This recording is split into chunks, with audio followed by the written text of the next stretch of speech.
It started on a Thursday evening when I came home to find the living room curtains drawn, a rare thing in our house.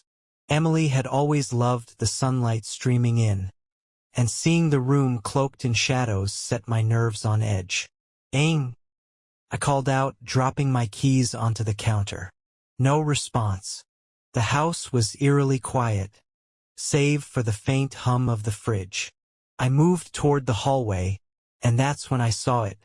Her phone, face down on the coffee table. Emily never left her phone unattended. It was practically glued to her hand, and seeing it there felt off. Curiosity gnawed at me. I picked it up, hesitating for a moment before turning it over. The screen lit up, and my stomach dropped. A message from someone named Brent. Asterisk, can't stop thinking about last night. When can I see you again? Asterisk. My blood ran cold. For a few agonizing seconds, I stared at the message, hoping, praying. There was some logical explanation. Maybe it was a misunderstanding.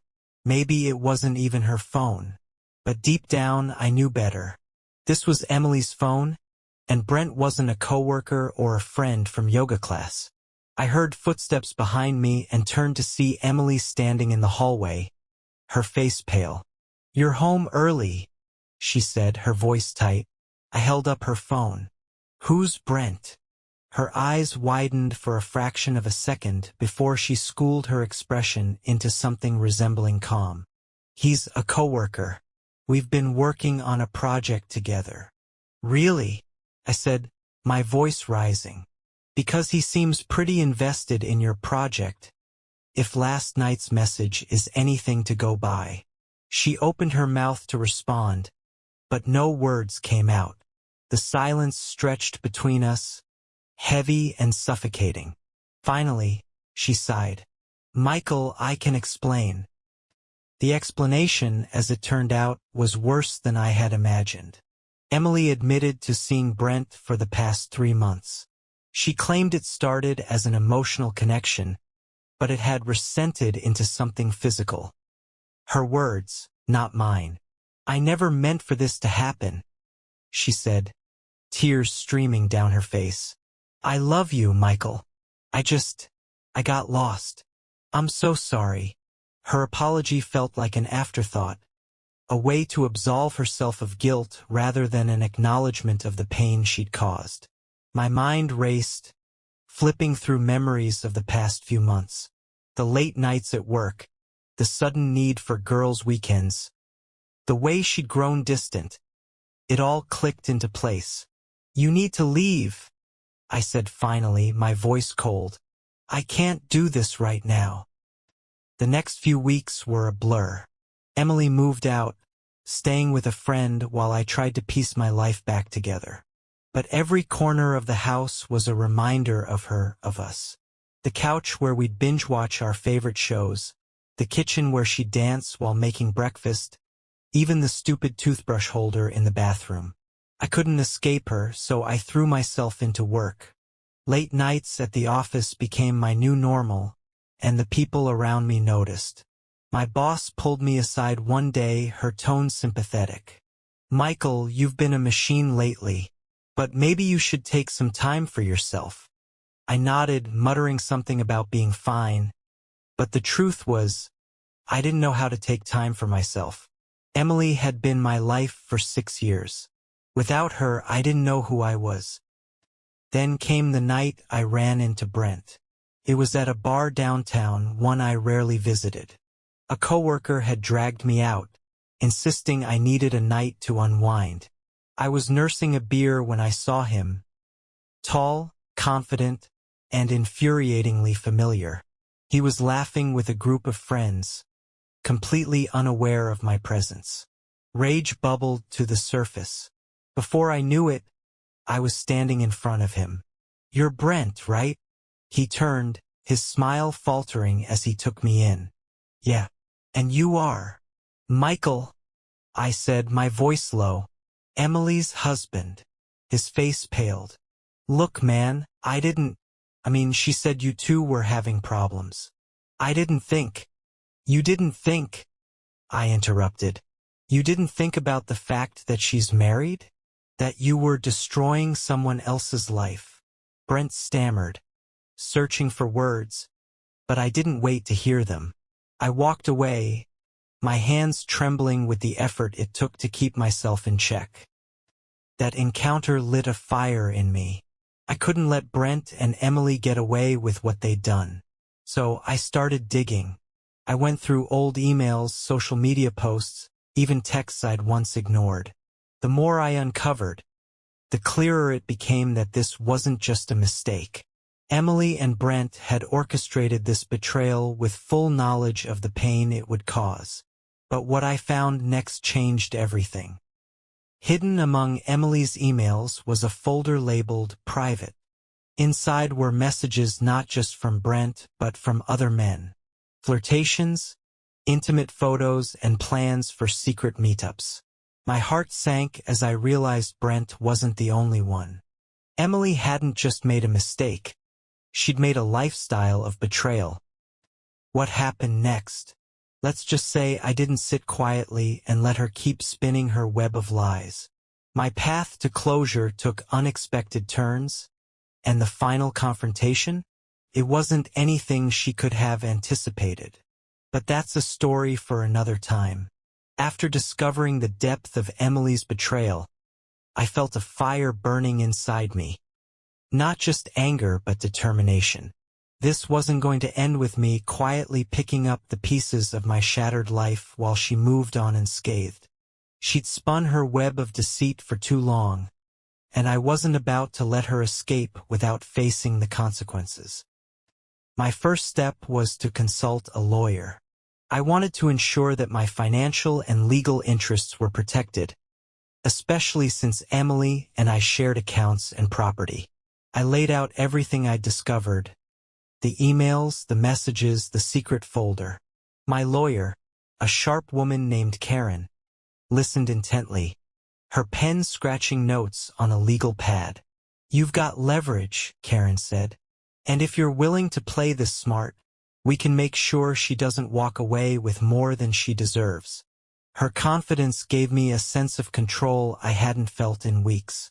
Together, we devised a plan to confront Emily in a way that left no room for manipulation or denial.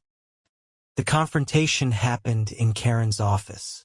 Emily arrived, looking wary but defiant. She was dressed impeccably, as always, but there was a nervous energy about her that she couldn't hide. "What's this about, Michael?" she asked, her voice strained. Karen didn't waste time. She slid a folder across the table, the contents spilling out just enough for Emily to see. Screenshots of messages, photos, and damning evidence stared back at her. Emily's face went pale. "You went through my emails?" she asked, her voice trembling. "You bet I did," I replied. "You've been lying to me for months, Emily. Probably longer. Did you really think I wouldn't find out?"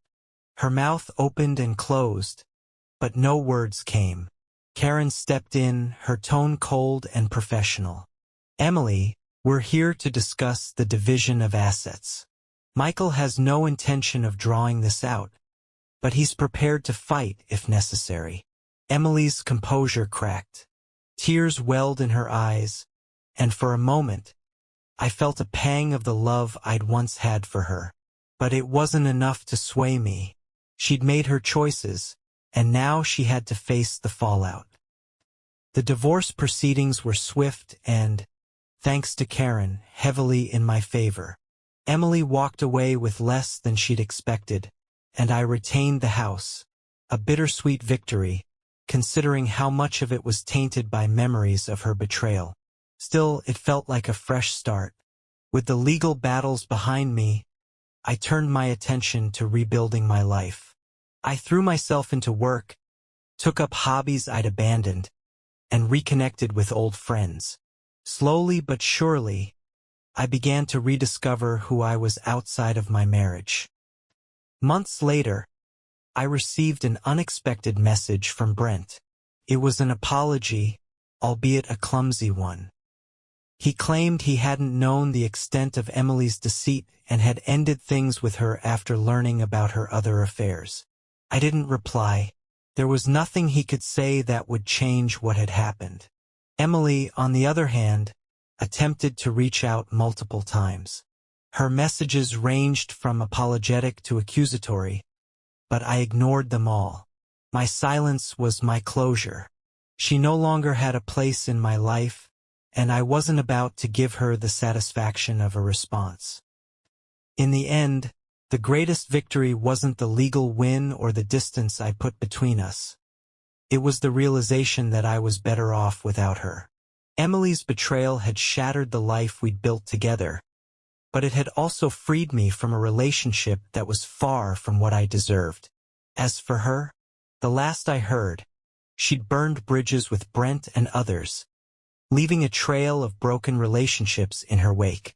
It was a fitting end for someone who'd thrived on deception. For me, life moved forward, and though the scars of her betrayal would always remain, they served as a reminder of my strength, and of the life I'd rebuilt from the ashes of her lies. With the divorce finalized and the emotional weight of Emily's betrayal starting to lift, I finally began to focus on the future. My life, once defined by her presence and the wreckage of our marriage, now felt like a blank canvas waiting to be filled with something meaningful.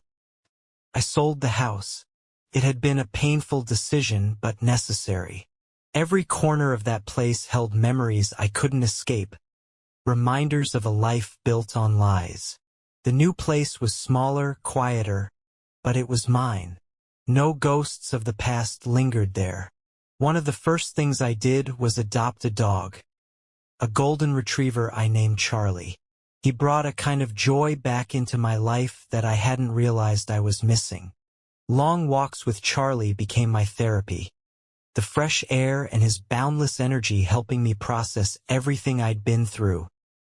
Then came the day I met Rachel. It was at a local coffee shop where I'd gone to work on some reports away from the distractions of home. She spilled her latte right next to my table, narrowly missing my laptop.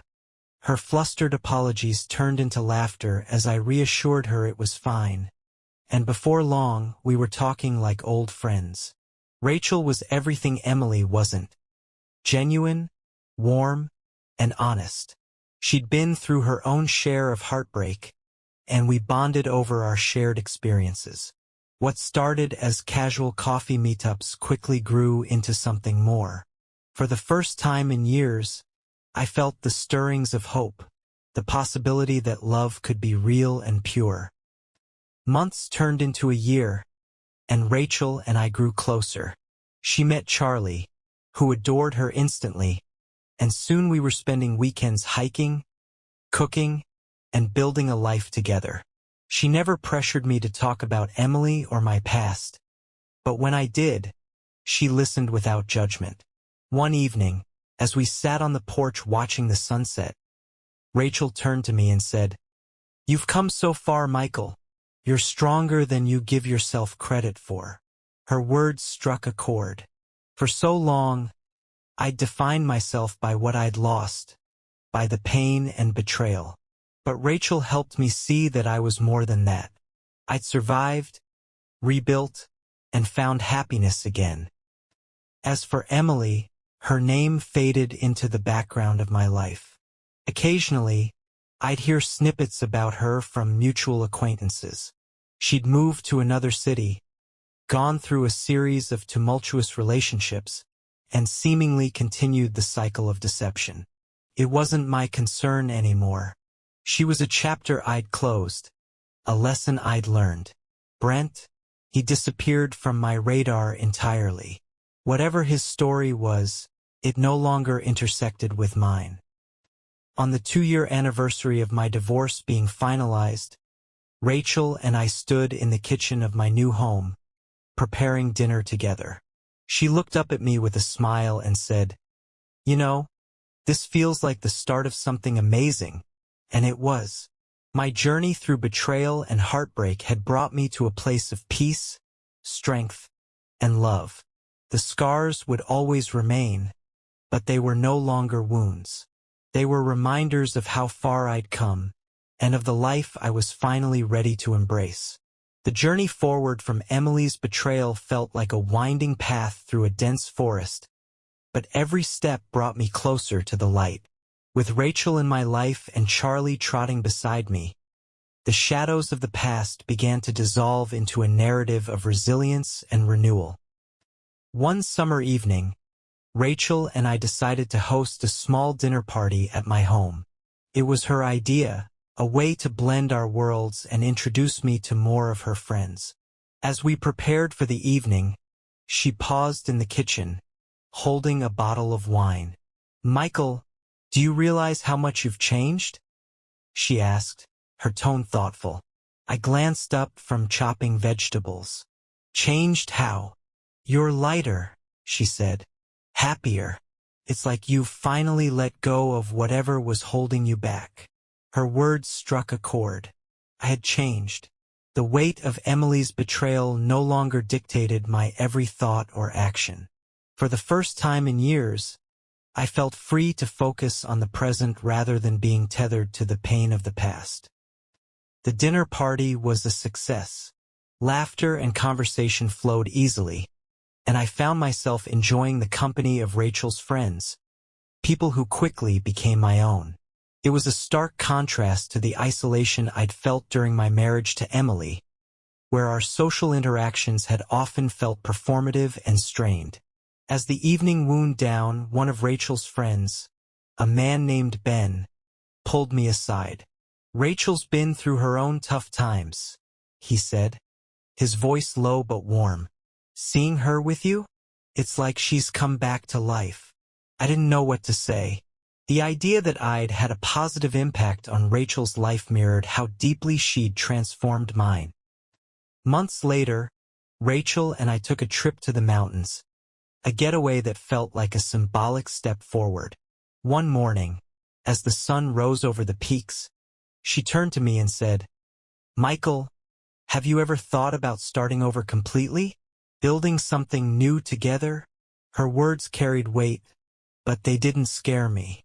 Instead, they filled me with a sense of possibility. "I have," I replied, "and I think I'm ready." That evening, we discussed the idea of moving to a new city, a place where neither of us had history, where we could forge a life together on entirely new terms. It was a bold decision, but one that felt right. We spent weeks researching, visiting potential places, and planning the next chapter of our lives. By the time we settled into our new home, a charming house with a big yard for Charlie, I felt like a new person. Rachel and I tackled every challenge together, from unpacking boxes to meeting neighbors. Our lives weren't perfect, but they were ours. One evening, as we sat on the porch watching Charlie chase fireflies, Rachel reached for my hand. "Do you regret any of it?" she asked softly. I knew what she meant. The betrayal, the heartbreak, the years spent piecing myself back together. "No," I said after a moment, "because it brought me here. To you. To this." She smiled, her eyes shining with unshed tears. "Me too."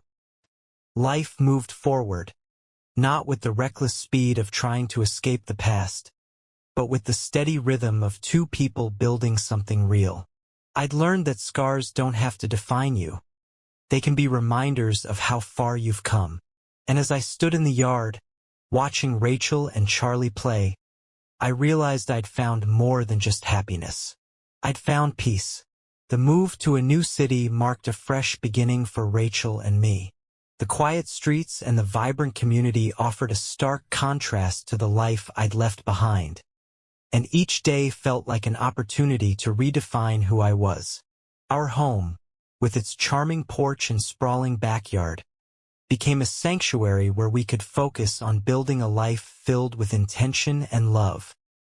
Charlie, ever the loyal companion, adjusted to the move with ease. He seemed to sense the shift in my energy, the lightness that came from leaving the weight of the past behind.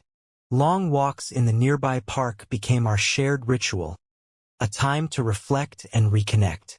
Rachel often joined us, her laughter blending with the rustle of leaves as Charlie chased after birds and squirrels.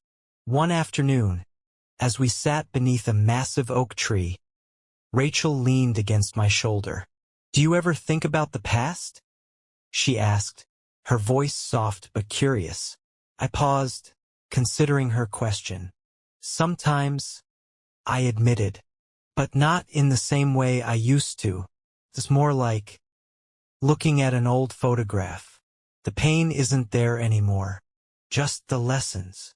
She smiled, her fingers intertwining with mine. "I think that's the healthiest way to look at it. We're shaped by what we've been through, but it doesn't have to define us." Our new life brought new challenges, but they were the kind we faced together. Rachel found work as a graphic designer for a local firm, while I took a job at a nonprofit organization focused on community outreach. The work was fulfilling, giving me a sense of purpose I hadn't felt in years. One day, as I prepared for a presentation at work, I came across a quote that resonated deeply. "Growth begins where comfort ends." It felt like a summary of everything I'd experienced over the past few years. I shared it with Rachel that evening, and we talked late into the night about the ways we'd grown, both individually and as a couple. Our bond deepened as we navigated life's twists and turns. When Rachel's father fell ill, we traveled to her hometown to support her family. The experience was emotionally draining, but it also brought us closer together. I saw a new side of Rachel during that time, her resilience, her compassion, and it made me love her even more. "Thank you for being here," she whispered one night as we sat in her childhood bedroom. "I couldn't do this without you." "You'd do the same for me," I replied, pulling her close. Back in our new home, life settled into a comforting rhythm. We made new friends, hosted dinners, and slowly became part of the community. Charlie became a favorite among the neighborhood kids, who often stopped by just to play with him. One evening, as we sat on the porch watching the sun dip below the horizon, Rachel turned to me with a thoughtful expression. "Do you ever think about what's next for us?" "Like what?" I asked, curious. "Like a family," she said, her cheeks tinged with a faint blush. "I know we've never talked about it seriously, but it's something I've been thinking about." The idea hadn't crossed my mind in a long time, but as I looked at Rachel, her eyes filled with hope and love, I realized that the future we were building had room for that kind of joy. "I think I'd like that," I said, my voice steady. "With you, I'd like that a lot." As the seasons changed, so did we. The life Rachel and I built together wasn't perfect, but it was real. It was ours. And in the quiet moments, as I watched her laugh with Charlie or plan our next adventure, I knew I'd finally found what I'd been searching for all along. A love rooted in trust, partnership, and hope for the future. The quiet life Rachel and I had built together felt like a gift, one I cherished with every passing day.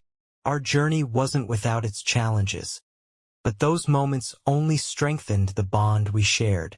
Together, we were building a foundation rooted in trust, love, and the resilience that came from navigating life's twists and turns.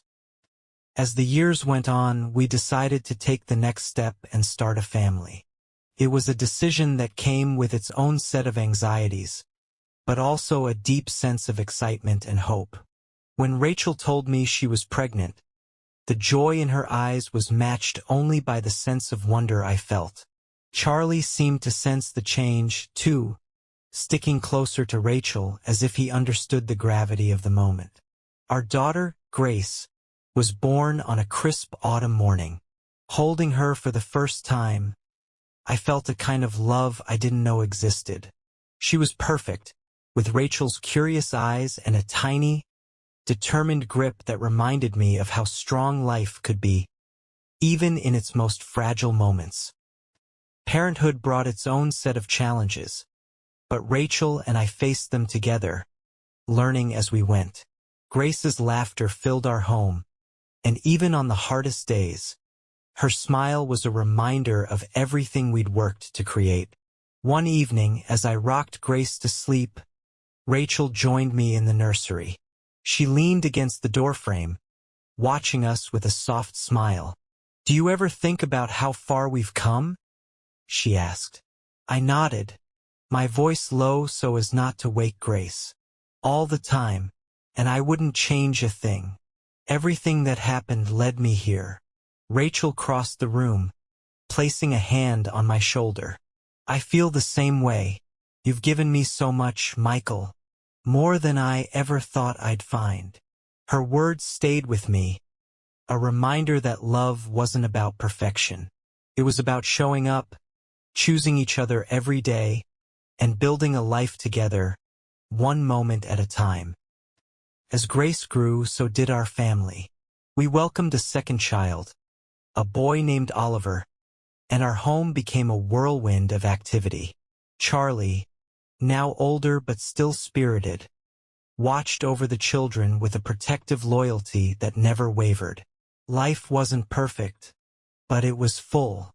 The quiet moments, watching the kids play in the yard, sharing a glass of wine with Rachel on the porch, were the ones that stayed with me. They were the moments that reminded me how far I'd come, and how much I had to be grateful for. One evening, as the kids slept and the house was finally quiet, Rachel and I sat together on the porch. The stars above seemed brighter than usual, their light casting a gentle glow over the yard. "Do you ever think about what's next?" Rachel asked, her voice thoughtful. I smiled, reaching for her hand. "I think what's next is more of this. More love, more laughter, more moments like this one." She leaned her head against my shoulder, and for a while, we sat in comfortable silence, the weight of the past replaced by the lightness of the life we'd built together. Looking back, I realized that the journey from heartbreak to healing had shaped me in ways I couldn't have imagined. The pain of betrayal, though deeply scarring, had also been the catalyst for growth, for change, and for finding a love that was true and lasting. Rachel, Grace, Oliver, and even Charlie, they were my reminders that life had a way of surprising you when you least expected it. And as I watched the stars that night, I knew that I'd finally found the peace I'd been searching for all along. The years flowed by like a gentle stream, carrying with them memories of laughter, challenges, and growth. Rachel and I watched as Grace and Oliver transformed from curious toddlers into independent, thoughtful young adults. Charlie, who had been with us through it all, passed peacefully one summer afternoon, leaving a void in our hearts but also countless memories of unconditional love. The home we built together became a hub for family gatherings. Rachel's parents, my siblings, and eventually, Grace's and Oliver's friends found warmth within its walls. Our backyard, with its sprawling oak tree, saw countless barbecues, games, and quiet moments of reflection. Life was far from perfect, but it was undeniably beautiful. One crisp autumn day, Grace came home from college with a smile that hinted at news. As we sat around the dinner table, she cleared her throat. "There's someone I want you to meet," she said, her cheeks flushing. Rachel and I exchanged a knowing glance, the kind parents share when they realize their child is beginning to build a life of their own. A week later, we met Aaron, Grace's boyfriend. He was kind, respectful, and clearly adored her. Watching them together, I couldn't help but see echoes of Rachel and me in our early days. It was a bittersweet reminder of how time marches on, but also a testament to the enduring nature of love. Oliver, always the more adventurous of the two, announced one summer that he was moving abroad to work with an environmental organization. "It's what I've always wanted to do," he explained, his eyes alight with passion. Though it was hard to see him go, Rachel and I knew we'd raised him to follow his dreams. Saying goodbye at the airport was one of the hardest moments of my life, but his excitement was infectious. "I'll be back for Christmas," he promised, hugging us tightly. As Rachel and I entered our later years, the pace of life slowed, but our love only deepened. We found joy in the small things. Morning coffee on the porch, tending to the garden, and reminiscing about the journey that had brought us here. One evening, as we celebrated our 40th wedding anniversary surrounded by family and friends, I stood to make a toast. "To Rachel," I began, my voice steady despite the emotion welling up inside me. "You are my anchor, my partner, and the love of my life. Through every twist and turn, you've shown me the true meaning of resilience and devotion. Here's to many more years of laughter, love, and memories yet to be made." The room erupted into applause, but my eyes remained on Rachel, her smile brighter than any star.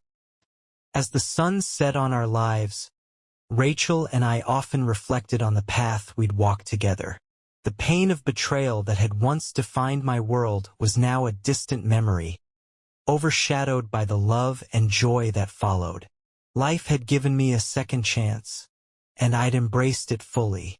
In the end, it wasn't the struggles that defined us, but how we overcame them. And as I held Rachel's hand, watching the stars blink into existence, I knew we'd built a legacy of love that would endure for generations to come. The years continued to pass, each one adding another chapter to the story of our family. Grace and Aaron married in a beautiful outdoor ceremony beneath the oak tree in our backyard, the same tree that had seen so many milestones in our lives. Rachel and I stood together, watching them exchange vows, a mixture of pride and nostalgia swelling in my chest. Not long after their wedding, Grace and Aaron announced they were expecting their first child. Rachel's joy was infectious, and the house buzzed with preparations for the arrival of our grandchild.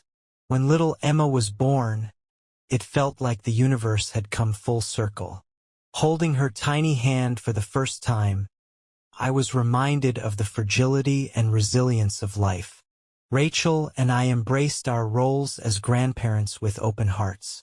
Our home became a second haven for Emma, filled with her laughter and the sounds of her little feet running across the wooden floors. Charlie may have been gone, but Emma brought a new kind of energy to the house, a reminder that life always finds a way to renew itself. Meanwhile, Oliver's adventures abroad continued to shape him into a man of incredible depth and purpose. He sent letters and photos from remote villages and bustling cities, his work with environmental conservation inspiring us all. Though we missed him dearly, his visits home were moments of pure joy, filled with stories of his travels and dreams for the future. One Christmas, Oliver surprised us by bringing someone special home. Sophia, a fellow conservationist he'd met while working in South America. She was warm, intelligent, and shared his passion for making the world a better place. Watching the two of them together, it was clear that they were kindred spirits, united by their shared vision and love for each other. As Rachel and I moved further into our golden years, our family continued to grow. Aaron and Grace welcomed a second child, a boy named Henry, while Oliver and Sophia announced their engagement. Our once quiet home now regularly overflowed with family, friends, and the sound of children playing in the yard. Rachel and I often found ourselves reflecting on the journey that had brought us here. One evening, as we sat on the porch swing with a cup of tea, she took my hand. "Do you ever think about how it all started?" she asked, her voice soft but full of meaning. "Every day," I replied. "But what I think about most is how lucky I am that it brought me to you." She smiled, her eyes glistening. "I feel the same way. Through all the twists and turns, we found something real, something worth holding on to. The oak tree in the backyard became a symbol of our family's legacy. It stood tall through storms and seasons, its roots deep and unshaken. Beneath its branches, generations gathered to celebrate, to heal, and to grow. The memories we created there became a tapestry of love and resilience, a testament to the power of second chances and enduring connection. In my final years, I often sat beneath that tree watching the world around me, the laughter of my grandchildren, the gentle hum of Rachel's voice, and the sight of my children building their own lives filled me with a sense of peace I never thought I'd find. And as I closed my eyes, feeling the warmth of the sun on my face, I knew that the story of our family was far from over. It would live on in the roots of that oak tree, in the hearts of those I loved, and in the countless moments of joy and connection we had shared. Life, in all its complexity, had been kind, and I was grateful for every single moment. The oak tree, now a towering giant, had become a living monument to the life Rachel and I had built. Its roots, deep and strong, mirrored the bonds that tied our family together. Under its shade, generations gathered to share stories, celebrate milestones, and draw strength from the legacy it symbolized. Grace and Aaron's children, Emma and Henry, grew into bright, compassionate young people. Emma's artistic talents blossomed early, her paintings often capturing the essence of the oak tree and the life that surrounded it. Henry, on the other hand, had an insatiable curiosity for the natural world, much like his uncle Oliver. Oliver and Sophia's wedding took place beneath the oak tree, an intimate ceremony filled with laughter and love. Watching my son exchange vows with the woman who shared his dreams, I couldn't help but feel a deep sense of pride. They were building their own legacy, one rooted in the same values that had guided Rachel and me. As the grandchildren grew, they too found their own connections to the oak tree. It became a place for picnics, storytelling, and quiet reflection. One summer evening, Emma approached me as I sat beneath its sprawling branches.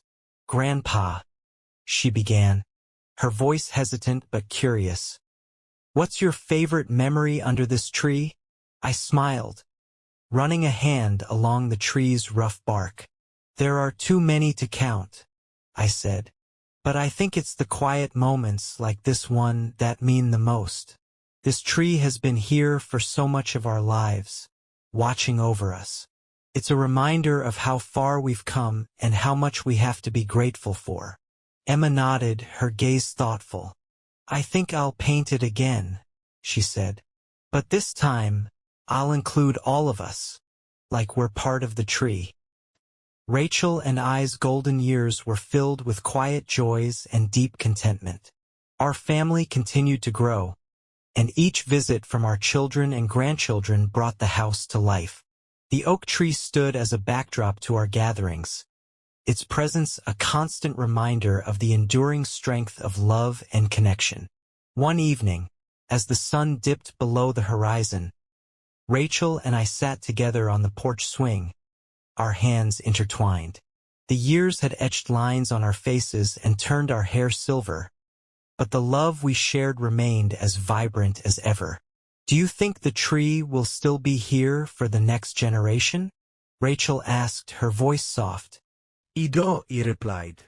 "And even if it's not, what it stands for will live on in all of them. They'll carry our story forward, just like we carried the stories of those who came before us." She rested her head on my shoulder, and for a while we sat in silence, the rustling leaves above us a soothing melody. When the time came for me to say goodbye, it was peaceful. I was surrounded by the people I loved, the laughter of my grandchildren echoing through the house.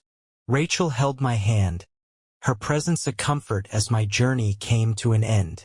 My family gathered beneath the oak tree to celebrate my life, their stories blending with the memories that already lived there. Emma's painting, completed just weeks before, was displayed at the center of the gathering. It depicted the tree with branches stretching wide, each one intertwined with images of our family, past and present. Rachel stood beneath the tree, her voice steady as she spoke. Michael built a life filled with love and kindness. He taught us the importance of resilience, of cherishing the people we hold dear, and of finding joy in the little moments. This tree will always remind us of him and the legacy he's left behind. And so, the story of our family continued, rooted in the love and strength that had grown beneath the oak tree. It stood as a living testament to the power of connection, its branches reaching toward the future, carrying our legacy forward for generations to come. As time continued to weave its endless tapestry, the oak tree stood as a steadfast witness to the evolving legacy of our family. Its towering presence became a sacred space, not just for us, but for the community that had come to cherish its significance. Grace and Aaron's children, Emma and Henry, began to forge paths of their own. Emma's artistic talents blossomed into a career as a muralist, her work adorning public spaces with depictions of nature and family unity. Her masterpiece, a towering mural of an oak tree intertwined with the silhouettes of generations, became a landmark in the city and a symbol of resilience for all who saw it. Henry, ever curious and driven, followed in Oliver's footsteps, dedicating his life to environmental conservation. His work took him across the globe, planting trees in communities that had suffered from deforestation and teaching others the importance of nurturing the earth. Oliver and Sophia's family grew as well. Their children, adventurous and spirited, often visited the oak tree, climbing its branches and listening to the stories that their grandparents, Grace and Aaron, and even Emma, shared about the legacy it represented. Rachel remained the heart of the family. Though age slowed her step, her wisdom and warmth continued to guide us all. On her 90th birthday, we held a celebration beneath the oak tree, its branches adorned with ribbons and lanterns that glowed softly in the evening light. As the family gathered around, Rachel spoke, her voice steady and filled with emotion. This tree has been a witness to so much love, so many memories. It's seen laughter and tears, beginnings and endings. But most of all, it's seen how we've grown together. Let it remind you always that our roots are deep and our branches wide. No matter where life takes you, this is where you come from. Her words resonated deeply, and that night, the oak tree's branches seemed to stretch just a little higher, its leaves rustling in agreement. In the years that followed, the oak tree remained a place of pilgrimage for the family. Each new generation added its own chapters to the story, their lives intertwined with the enduring legacy of love, resilience, and connection. One day, Emma's daughter, Clara, stood beneath the tree, sketchbook in hand. She captured its grandeur, adding her own imaginative touches. Birds nesting in its branches, ribbons tied to its limbs, and a faint glow emanating from its trunk. When asked what she was drawing, she simply said, "The tree's magic." And perhaps she was right. The oak tree's magic wasn't just in its physical presence, but in the way it brought people together, reminding them of what truly mattered. As the sun set on yet another generation, the oak tree stood tall, its roots anchored in the past and its branches reaching for the future. The story of our family, like the tree itself, was ever growing, ever changing, and ever strong. And though the faces might change, the legacy of love and unity it represented would endure, carried forward by the whispers of its leaves and the hearts of those who called it home. The oak tree's legacy continued to grow, its roots stretching deeper into the soil as its branches reached ever higher into the sky. Each passing season seemed to strengthen its presence, both as a physical anchor and as a symbol of unity for our family and beyond. Emma's murals, inspired by the oak tree, gained international acclaim. Her work depicted not just the tree itself but the stories of the people whose lives it had touched. Her largest project yet, a sprawling mural in the heart of the city, depicted an oak tree with branches extending into the sky, its leaves intertwined with images of people from all walks of life. It became a beacon for resilience and connection, drawing visitors who marveled at its beauty and sought to understand the story behind it.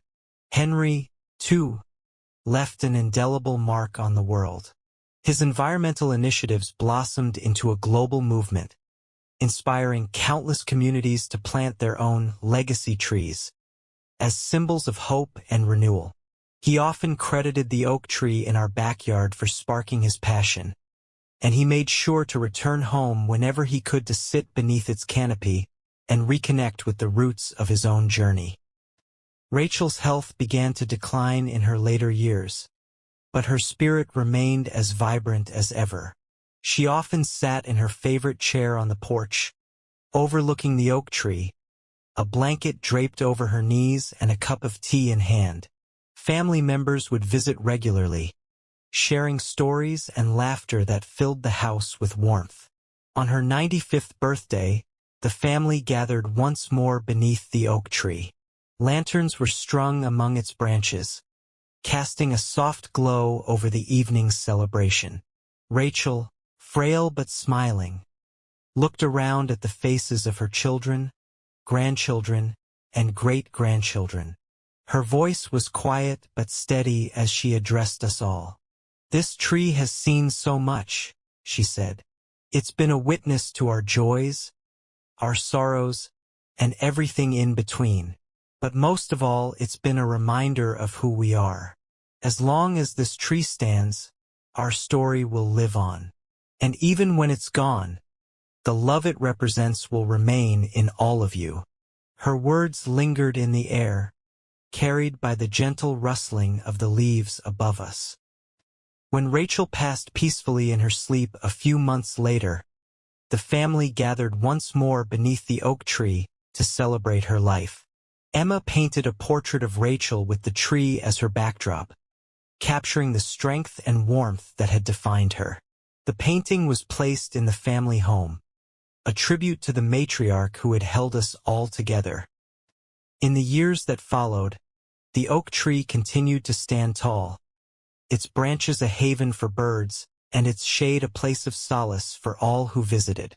New generations of our family came to know its significance, their lives intertwined with the legacy it represented. Clara, Emma's daughter, became the latest keeper of the tree's story, sharing it with anyone who would listen. "This isn't just a tree," she would say. "It's a living reminder that love and connection can withstand anything. It's who we are." And so, the oak tree remained, a steadfast guardian of our family's legacy. Its roots held the stories of the past, its branches reached toward the promise of the future, and its presence reminded us all of the enduring power of love, resilience, and unity. The oak tree's story, intertwined with our own, continued to shape lives far beyond what we could have imagined. Its roots held memories of laughter, tears, and everything in between, while its branches stretched out to embrace an ever-growing family and community. Emma's murals found their way into cities worldwide, each one carrying the essence of the oak tree and the lessons it symbolized. Her latest project, a series of interconnected murals called Roots of the World, depicted oak trees linked across continents, their roots forming a network of shared humanity. At the unveiling of the final piece, Emma spoke to a crowd of hundreds. "This work is dedicated to my family, to the tree that taught us what it means to be connected, and to everyone who has found strength and solace beneath their own branches. Our stories may start in one place, but they grow outward, touching lives we may never know." Her words resonated deeply, sparking a global movement of people planting trees in honor of their own families and histories. Henry's environmental work expanded into a foundation that focused on reforestation and education. He named it the Legacy Roots Initiative, and its emblem was inspired by the oak tree in our backyard. The foundation's work brought him back to the oak tree often, where he hosted workshops for students and visitors, sharing the story of how one tree had inspired generations of love and action. Clara, Emma's daughter, became a historian, dedicating her career to preserving personal stories and oral histories. She often said that the oak tree story was her first and greatest inspiration. Every family has a tree, Clara once told a group of students. Maybe not a literal one, but a symbol that holds their roots, their growth, their strength. For us, it's this oak. For you, it might be something else. But find it, nurture it, and pass it on. On the 100th anniversary of the oak tree's planting, the family gathered once more beneath its expansive canopy. Every generation was present, from the youngest toddlers chasing each other in the grass to the elders sitting in a circle of chairs, sharing stories of the past. Emma unveiled a commemorative plaque placed at the tree's base. It read, "This oak tree was planted as a symbol of resilience, love, and unity.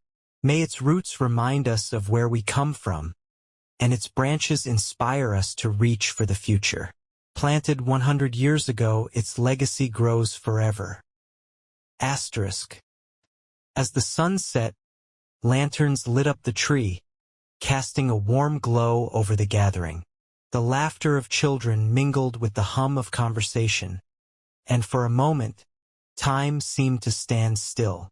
The oak tree's branches swayed gently in the evening breeze, as if nodding in approval of the lives it had touched. And so, the tree remained, not just as a witness to our family's history, but as a living testament to the enduring power of love and connection. Its story, like ours, was far from over, growing with every new leaf and every new life that found its roots beneath its shade. The oak tree continued to stand tall, its presence ever more profound as the years rolled by. The gathering on the 100th anniversary of its planting had cemented its status not just as a family symbol, but as a community landmark. It became a meeting place for neighbors, a teaching spot for students, and a sanctuary for those seeking a moment of peace. Emma's Roots of the World mural series expanded, inspiring cities around the globe to create their own family trees, both figurative and literal. Schools, parks, and public spaces planted oak trees to serve as living memorials to community values. Emma's passion for storytelling through art evolved into a mentorship program where she guided young artists to use their craft as a way to celebrate their roots. One of her ments, a young artist named Leah, painted a mural of her own family's history intertwined with Emma's oak tree. The mural, located in a small village in South America, featured the phrase, "Our roots connect us beyond borders." Leah's work received international recognition, becoming a testament to how far-reaching the oak tree's legacy had grown. Henry's Legacy Roots initiative expanded into a global reforestation campaign. By the time he retired, the organization had planted millions of trees worldwide. Henry often joked that the oak tree in our backyard had started a forest of its own, and in many ways it had. Even in his retirement, Henry frequently returned to the family home. He hosted an annual legacy picnic under the oak tree, inviting people whose lives had been touched by his foundation. The gatherings were filled with stories, laughter, and the ever-present hum of gratitude for the enduring power of nature and family. Clara's work as a historian took her to places she had only read about in books. She documented the stories of families whose roots had been scattered by time and distance, helping them rediscover their connections. Her book, Roots Remembered: A Family's Legacy Through Generations, became a bestseller, weaving personal anecdotes with broader reflections on the universal importance of connection. During a televised interview, Clara held up an old photo of our oak tree. "This tree taught me everything I know about resilience and belonging," she said. "It's not just about where we come from. It's about what we choose to nurture and pass on."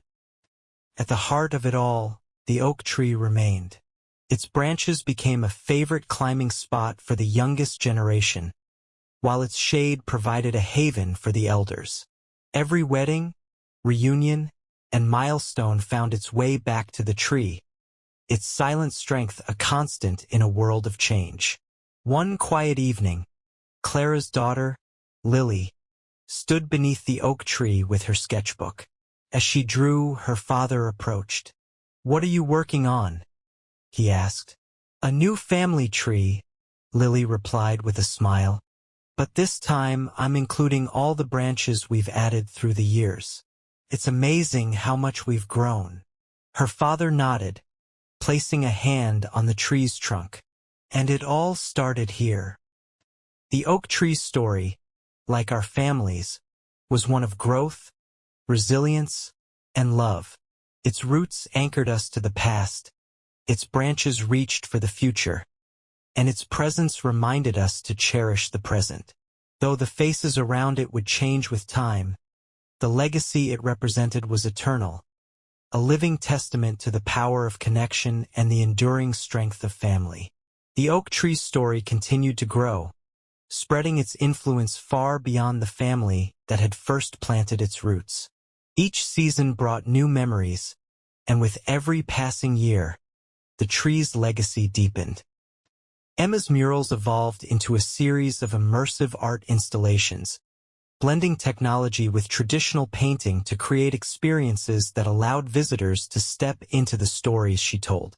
Her flagship installation, The Living Tree, featured a projection of the oak tree that responded to visitors' movements, creating a dynamic and interactive representation of connection and growth. The installation traveled the world, inspiring countless individuals to explore their own family histories. Meanwhile, Henry's foundation expanded to include partnerships with international organizations, combining efforts to combat deforestation and climate change. Under his leadership, the Legacy Roots Initiative became a global network of communities united by their shared commitment to sustainability. Henry often credited the oak tree for sparking his passion, calling it the first chapter of an infinite story. Clara's work as a historian reached its pinnacle with the release of a documentary titled Rooted, A Family's Journey Through Generations. The film chronicled the history of the oak tree and the lives it had touched, blending personal interviews with sweeping visuals of the tree and its influence across the globe. It received critical acclaim, with audiences moved by its heartfelt message about the importance of legacy and connection. During the premiere, Clara spoke to a packed theater. "This isn't just my family's story," she said. "It's a story for all of us. A reminder that our roots give us strength and our branches allow us to reach for the future. We're all connected, just like the roots of this tree." As the years turned into decades, the oak tree became a pilgrimage site for families seeking inspiration.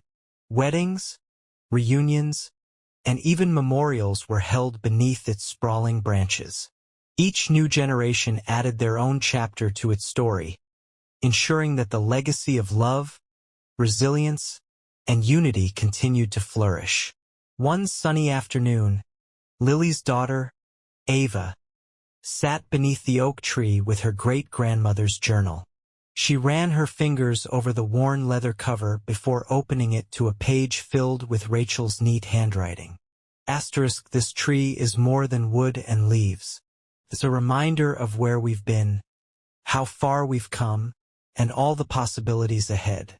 It's our roots and our wings. Take care of it and it will take care of you." Ava looked up at the tree, its branches swaying gently in the breeze. She smiled, feeling the weight of her family's history and the promise of its future. Pulling out her own notebook, she began to write, determined to carry the story forward in her own way. The oak tree's roots remained steadfast, its branches ever-reaching. It stood as a living testament to the power of love, connection, and the enduring strength of family. Though the faces around it changed with time, the spirit of the tree and the legacy it represented remained unshaken, a beacon of hope for generations yet to come. Generations passed, and the oak tree remained, steadfast and ever-present. It had become more than a tree. It was a symbol of resilience, love, and the ever-growing connections among people. Every family member, and even visitors who came to learn its story, found themselves drawn to its strength and significance. Emma, now in her later years, unveiled her final art installation, titled The Eternal Canopy. This masterpiece was a digital and physical fusion, with a sprawling interactive sculpture of the oak tree at its center. Visitors could touch its digital leaves to hear recorded stories from people all over the world who had been inspired by her work. At the exhibit's heart was a message. Our roots connect us. Our branches are how we grow. During the opening event, Emma stood before an audience of thousands. Her voice, though softer with age, carried a timeless conviction. This tree taught me that our stories are never ours alone. They are part of a greater forest, each of us adding our own unique branch to something much larger. Henry, though retired, continued to oversee the Legacy Roots Initiative's mission. The organization planted its 1 billionth tree in a ceremony that brought together environmental leaders and communities from across the globe. Henry spoke at the event, his words infused with gratitude. "This all started with one tree," he said, gesturing to a photograph of the family's oak tree displayed on a massive screen. "A single act of planting can inspire generations. Let this remind us that even the smallest actions can have infinite impact." Clara's historical research took a more personal turn in her later years. She began writing a series of books focused on family trees, not just hers but others who had reached out after seeing her documentary. Each book included stories of connection, perseverance, and the shared human experience. In an interview promoting her last book, Clara was asked what she thought the oak tree symbolized. Her response was simple but profound. "It's a reminder that we're all rooted in something bigger than ourselves, and it's up to us to ensure those roots remain strong for those who come after." Ava, inspired by her great-grandmother's journal, continued the family's tradition of storytelling. She became a filmmaker, creating intimate documentaries about family histories. Her debut film, Branches of Us, featured the stories of ordinary families who had been inspired to plant their own legacy trees. It earned critical acclaim, and like the oak tree, Ava's work created ripples that spread far and wide. On the 150th anniversary of the oak tree's planting, the family held its largest gathering yet. Hundreds of descendants, neighbors, and community members stood together beneath its sprawling canopy. Lanterns hung from its branches, and a plaque was unveiled at its base, reading, "Asterisk here stands the legacy oak, a symbol of resilience, connection, and love, planted by a family, grown by a community, and cherished by the world. May its roots continue to inspire, and its branches always reach for the stars." Asterisk. As the sun set, Ava's daughter, Isla, wandered to the base of the tree. She placed her small hand on its trunk and looked up at her mother. "Will this tree always be here?" she asked. Ava knelt beside her, smiling. "Maybe not always, but its story will be. And one day you'll be the one to tell it." Isla nodded solemnly, as if she understood the weight of her mother's words. Together, they watched as the lanterns swayed gently in the evening breeze, their light a reflection of the enduring legacy the oak tree had come to represent. And so, the story of the oak tree and the family who planted it continued. Its roots remained deep, its branches reached ever higher, and its spirit, a testament to love, resilience, and connection, carried forward, ensuring that its legacy would live on for generations yet to come. As generations continued to flourish under the sprawling canopy of the legacy oak, the family's traditions grew even more profound. Each new life added a layer of meaning to the tree's enduring presence, and its roots became a symbol of resilience for all who gathered beneath it. Isla, now grown, found herself drawn to the legacy oak more often than not. She had inherited her mother Ava's love for storytelling and her great-grandmother Clara's passion for history. One autumn evening, Isla decided to create an interactive archive dedicated to the legacy oak story, a digital tapestry that would preserve not only the family's history but also the countless stories of others inspired by the tree. She launched the Legacy Oak Project, inviting people from around the world to share their own oak moments, stories of resilience, family, and growth. The project became an instant success, drawing submissions from diverse communities who planted their own symbolic oaks and shared the meaning behind them. Emma's final art installation, The Eternal Canopy, found a permanent home in an international museum, serving as a beacon of inspiration for visitors. Even as her years waned, Emma's influence remained strong, her work continuing to inspire others to see the interconnectedness of their own lives. Henry's foundation expanded into educational programs, teaching the next generation about sustainability and the importance of preserving natural legacies. By the time of his passing, the Legacy Roots initiative had touched nearly every continent, planting trees in places where hope was most needed. Clara's final book, Generations of Growth, was published posthumously, becoming a cornerstone for families seeking to preserve their own histories. Her words resonated deeply with readers. Legacy is not what we leave behind, but what we nurture while we are here. On the 200th anniversary of the Legacy Oaks planting, the family gathered once more. The tree, though weathered by time, stood tall and proud. Isla, now the keeper of the family's story, unveiled a new plaque beneath its branches. This tree is a testament to love, resilience, and unity. Its roots have held us steady, its branches have carried us forward, and its spirit has inspired countless others. May its legacy live on in all who find strength beneath its shade. As the celebration continued, Isla's daughter, Lyra, approached her. "Do you think I'll be the one to tell the story next?"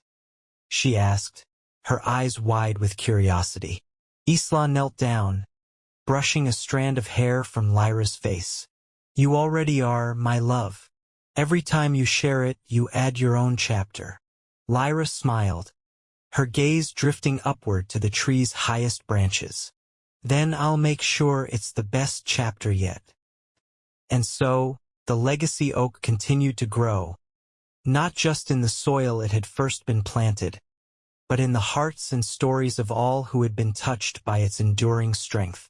Its roots reached deeper, its branches stretched further, and its legacy, like the love it symbolized, remained eternal. The legacy oak story had become a part of the fabric of not just one family, but countless others who had been inspired by its message of love, resilience, and connection. Over the years, its influence extended beyond what anyone could have imagined. Lyra, now a young woman, took on the role of storyteller with passion and purpose. She curated and expanded the Legacy Oak Project, transforming it into a global network of communities sharing their oak moments. Lyra often traveled to meet these families, filming documentaries that chronicled how the tree's legacy had inspired them to plant their own symbolic oaks. "Every tree has a story," Lyra said during one of her interviews. "Our oak may have started here, but its roots now touch every corner of the world. Each new tree is a promise to nurture the earth, to honor our connections, and to grow something meaningful." Her work brought her to places she'd only dreamed of, villages where reforestation efforts had transformed barren landscapes into thriving ecosystems, cities where urban oaks stood as symbols of hope, and even remote islands where communities gathered under newly planted trees to share stories passed down through generations. The legacy oak itself had seen changes over the years. Some branches grew heavier with age, while others stretched higher toward the sky. A storm one summer had damaged part of its canopy, but the family came together to tend to it, ensuring its continued health. To them, the tree's scars were a reminder of its resilience, proof that growth often came from weathering life's challenges. On the 250th anniversary of its planting, the family hosted a gathering that was larger than any before. Descendants from every branch of the family tree arrived, some meeting for the first time. The event was marked by the unveiling of a new digital archive, designed by Lyra, that allowed visitors to explore the oak's history through interactive timelines, audio recordings, and family interviews. At the heart of the celebration, Lyra stood beneath the tree's sprawling canopy, her daughter Isla by her side. Addressing the crowd, Lyra's voice carried the weight of generations. "This tree has stood through centuries of change, growth, and connection. It reminds us that we are all part of something greater. Its roots anchor us, its branches guide us, and its leaves remind us to cherish every moment. As we stand here today, let us honor its legacy by continuing to grow and nurture the connections that make us strong." Her words were met with applause, but it was the quiet moments that followed, the shared smiles, the gentle touches, the exchanged stories, that truly carried the essence of the legacy oak forward. That evening, as the lanterns lit up the night, Isla sat beneath the tree with her notebook in hand. She sketched its towering branches, her mind filled with dreams of the stories she would one day tell. Beside her, Lyra watched with quiet pride, knowing that the oak's legacy was safe in her daughter's hands. And so the legacy oak stood, a testament to the enduring power of love, resilience, and unity. Its roots continued to hold the past, its branches reached for the future, and its spirit lived on in the hearts of all who had been touched by its story. The legacy oak story came to an inevitable, yet poignant, conclusion. Its towering branches and deep roots had witnessed centuries of change, growth, and the unyielding bond of family. But as all things must, even the great oak eventually reached the end of its life. One summer, a powerful storm swept through the area. Lightning struck the legacy oak, splitting a massive branch and leaving a deep scar along its trunk. The family gathered immediately to assess the damage, their hearts heavy at the sight of the once majestic tree now bearing the marks of nature's force. Lyra, now the family's matriarch, placed her hand on the rough bark, tears in her eyes. "It's lived a full life," she said softly. "But maybe this isn't an end. Maybe it's a new beginning."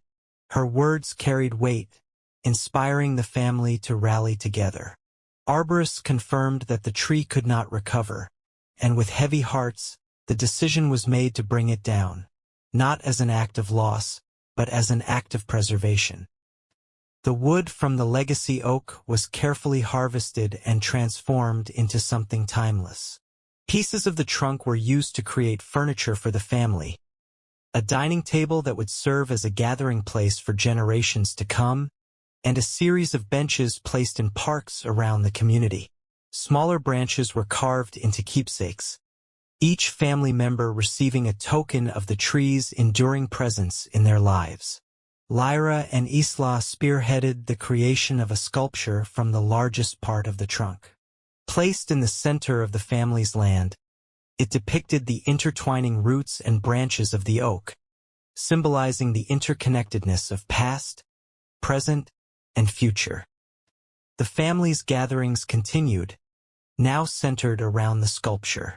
Its presence served as a reminder that the spirit of the legacy oak lived on in their stories, their traditions, and the love they shared. Isla's children often sat at its base, listening to tales of the tree's history and dreaming of the future they would help shape.